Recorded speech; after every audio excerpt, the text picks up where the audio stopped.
দীর্ঘ ১ বছরের জন্য মহাকাশে নভোচারী পাঠালো চায়না। রোববার একটি লং মার্চ 2F রকেটের মাধ্যমে ৩ নভোচারীকে নিয়ে একটি মহাকাশযান পৃথিবীর কক্ষপথের উদ্দেশ্যে উৎক্ষেপণ করা হয়। এবারের এই অভিযানের নাম দেওয়া হয়েছে শান্তু-23। নির্মাণে নাম্বার 1 শাহ সিমেন্ট।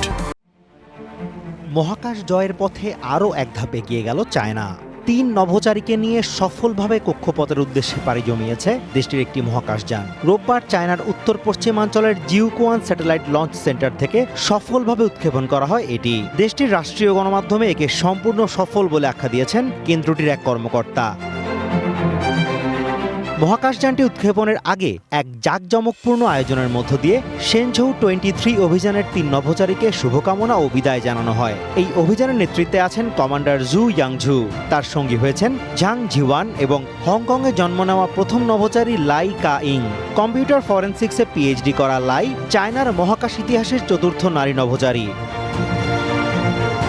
এই অভিযানের অন্যতম বড় আকর্ষণ এর সময়কাল। ৩ নভোচারীর মধ্যে একজন পুরো ১ বছর কাটাবেন চায়নার স্পেস স্টেশন তিয়াঙ্গংয়ে, যা দীর্ঘতম সময়ে মহাকাশে অবস্থানের অন্যতম রেকর্ড হতে যাচ্ছে।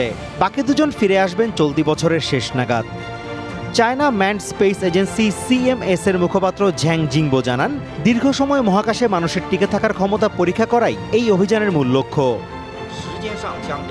তিয়াঙ্গং স্টেশনে গিয়ে এই দল বিদায় জানাবে সেখানে ২০০ দিনের বেশি সময় ধরে থাকা শেনঝৌ-21 এর ক্রুদের। গত অক্টোবরে শুরু হওয়া ওই অভিযানে ছিলেন চায়নার সর্বকনিষ্ঠ নভোচারী উফি। সেই সাথে প্রথমবারের মতো পরীক্ষামূলকভাবে পাঠানো হয়েছিল ৪টি জীবিত ইঁদুরও।